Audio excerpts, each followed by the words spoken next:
que nunca se sabe si es cierto. Es mejor estar como tú y yo, Ana, cara a cara. Y hemos tenido también a Enrique Rojas y ahora tenemos a un especialista en psiquiatría, que no es nada menos que el doctor Javier Quintero, director de Psikids, centro especializado en psiquiatría y psicología para la atención del niño y del adolescente, y que tenemos aquí en La Rebotica. Muy buenas tardes. Muy buenas tardes, ¿cómo estamos? Muy buenas tardes. Bueno, hemos estado hablando con especialistas sobre la adicción y es curioso, no ha hecho falta preguntarles existe o no existe, es decir, todo lo damos por descontado. Espero que coincidamos en esto, o no existe esa adicción. Yo creo que sí, creo que existe un abuso y que de ese abuso muchas veces se llega a una clara dependencia de las nuevas tecnologías. Sí, pero hasta ahora siempre habíamos llamado adicción al consumo de algunos productos, de una medicina, de una droga, desgraciadamente. Esta es solamente psicológica. Bueno, y es una adicción como tantas otras, es decir, lo que define una adicción fundamentalmente son dos fenómenos, lo que llamamos la tolerancia y la dependencia.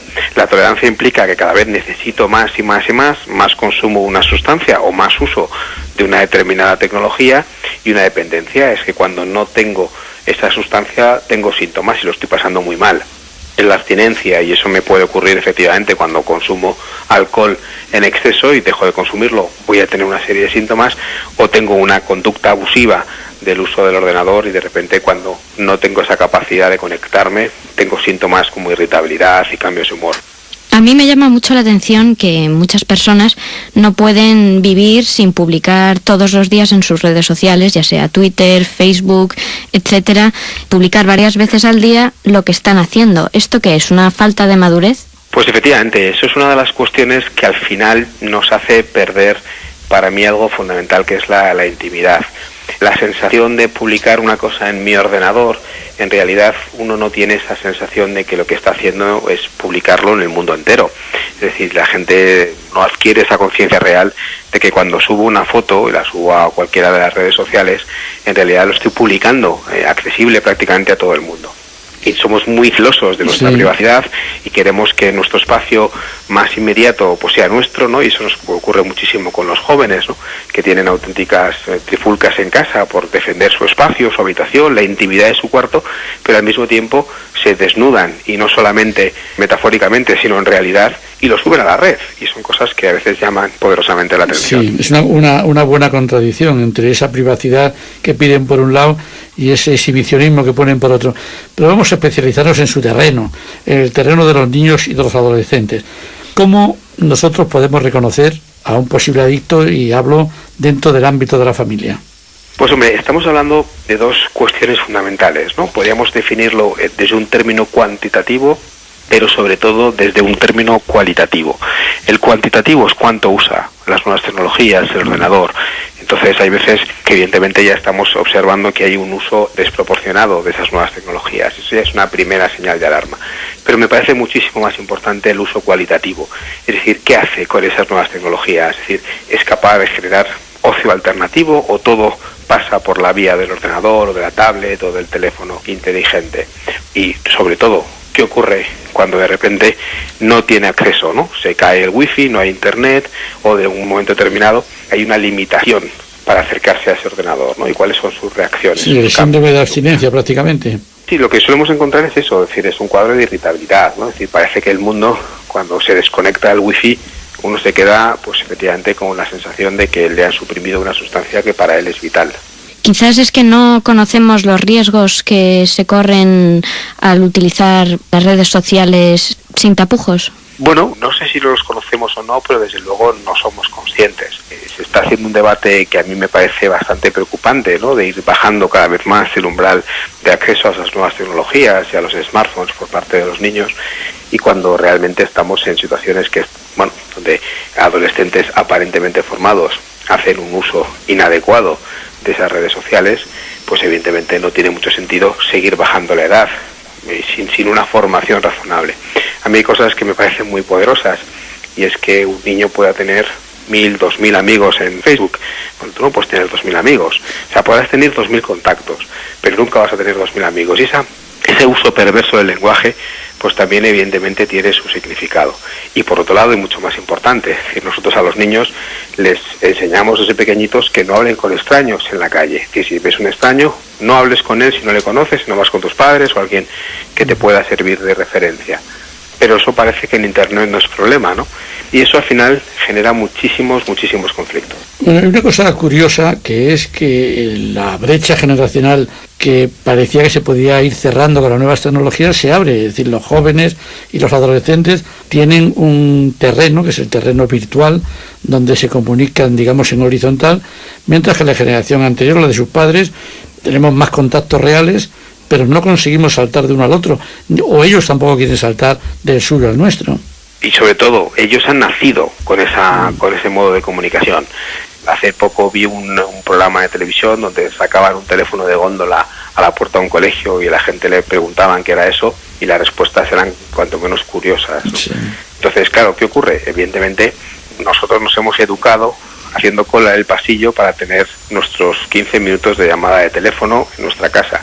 Y hoy en cada casa hay al menos una línea de teléfono, pero que ya no es una línea de teléfono, sino que es una puerta abierta al mundo. Y una de las cosas que yo creo que es muy importante que los padres tengan claro es que un ordenador, una tablet o un smartphone con conexión a Internet es una puerta al mundo.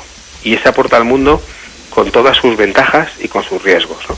Y eso yo creo que es efectivamente esa brecha donde seguimos pensando que los que hemos ido llegando a las nuevas tecnologías al ritmo que iban apareciendo, nos hemos ido subiendo a ellas de una manera progresiva, pero el adolescente que hoy tiene 14 años prácticamente nació con una tablet en la mano. ¿Qué casos le llaman más la atención o cuáles son aquellos casos más frecuentes que pasan por su consulta de chicos o chicas que tienen un problema de adicción o tienen problemas con el uso de las redes sociales? Realmente los casos más frecuentes están relacionados con las dificultades en poner los límites, ¿no? Es decir, muchas veces empezamos a dejar, que hagan el uso, que un proceso de autorregulación por parte del menor del uso de las nuevas tecnologías, y cuando de repente los padres son conscientes de que es que el niño vive conectado, que no es capaz de hacer nada diferente, entonces quieren poner una solución, y entonces ahí se generan sobre todo cambios muy importantes de conducta y dinámicas en casa muy disfuncionales, y es ahí donde nos suelen pedir ayuda con más frecuencia. Yo creo que es claramente el caso más frecuente. A mí eso me da pena porque realmente en paralelo generamos seminarios para padres para que aprendan cómo educar a sus hijos en las relaciones con las nuevas tecnologías, ¿no? Entonces, esa es una parte que realmente nos evitaría muchísimos problemas después, ¿no? Tenemos muy claro que las nuevas tecnologías están ahí, que no les podemos poner, evidentemente, puertas al campo, pero que desde luego tenemos que tener claro que hay que hacer un uso racional de las mismas. Y eso no se hace a los 16 años ni a los 14, se hace muchísimo antes. Precisamente le iba a hablar de eso. Imaginémonos que yo en este momento soy un paciente suyo que voy y le digo: yo sé que usted se dedica a los jóvenes, mi problema es mi hijo joven, mi hijo adolescente, ¿qué solución tengo? Ya se ha enganchado a la red, ya vive otro mundo, un mundo casi, iba a decir, simulado. ¿Qué puedo hacer yo a partir de ese momento? Pues lo primero, probablemente ya el padre o la madre no podrá hacer nada, ya tenemos que trabajar directamente con el menor, es decir, realmente lo que tenemos es que trabajar con el crío en buscar motivaciones al cambio, generarle patrones alternativos a todos los que él ha ido generando, que han pasado todos por el teclado del ordenador o por el teclado del smartphone, ¿no? Entonces, a partir de ahí hay que manejarlo prácticamente como una adicción más, es decir, intentar generar vías alternativas que compensen todo lo que las nuevas tecnologías le están quitando. Sí, vamos a ver, otra cosa. ¿El peligro es simplemente que estén mucho tiempo o el peligro fundamental es que den tanta información sobre su privacidad y la conviertan en pública? El peligro a mí no me parece cuantitativo, que indiscutiblemente es la puerta de entrada. A mí me parece mucho más preocupante lo que hacen los jóvenes en Internet más que el tiempo que le dedican, ¿no? Lo que sí sabemos es que lo que definimos, ¿no?, el uso transgresor, es decir, el uso inadecuado de las nuevas tecnologías, es lo que claramente relaciona o correlaciona con más problemas de relación con las nuevas tecnologías. Y cuando me refiero al uso transgresor, me refiero a subir cosas que no deben subir, me refiero al acoso a otros compañeros, amigos, conocidos a través de la red, me refiero a quedar toda la dinámica de contactos fáciles sexuales en relación con Internet, en relación con contactos con gente que no conocen y que conocen a través de la red, falsedad de identidad en la red. Es decir, esas son las situaciones que a nosotros nos alarman mucho más que si utilizan 2, 4 o 6 horas al día. Sí. Antes la gente joven, cuando hemos sido jóvenes, si nos comunicábamos era para quedar físicamente, para vernos físicamente en un sitio. Ahora se queda para quedar virtualmente tan solo. Y ahora se queda físicamente en un sitio y eres capaz de observar un montón de adolescentes, todos ellos mirando hacia abajo, hacia su teléfono, mandándose WhatsApps a una persona que está a 3 metros. Sin ser capaces a veces, casi de una manera cómica, de levantar la mirada y mirarle a la cara y decírselo, ¿no? Y comunicar, ¿no? Es decir, yo creo que se pierde muchísimo el contacto, ¿no? Estamos haciendo muy frías las relaciones sociales.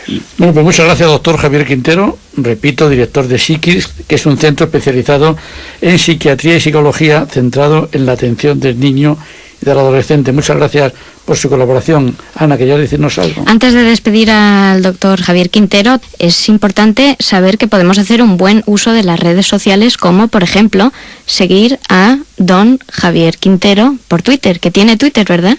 Sí, pues evidentemente al final las nuevas tecnologías están ahí, tienen también muchas cosas positivas y todo esto, yo creo que el mensaje fundamental no es tanto tener miedo a las nuevas tecnologías, sino educarles a usarlas de manera racional y razonable. Sí, ¿y cuál es su Twitter? Es @drjquintero. @drjquintero, que también seguimos desde el Twitter de La Rebótica Radio. Muchas gracias. Muchísimas gracias. Muchas y muy gracias. Buenas tardes. Buenas tardes. Hasta luego.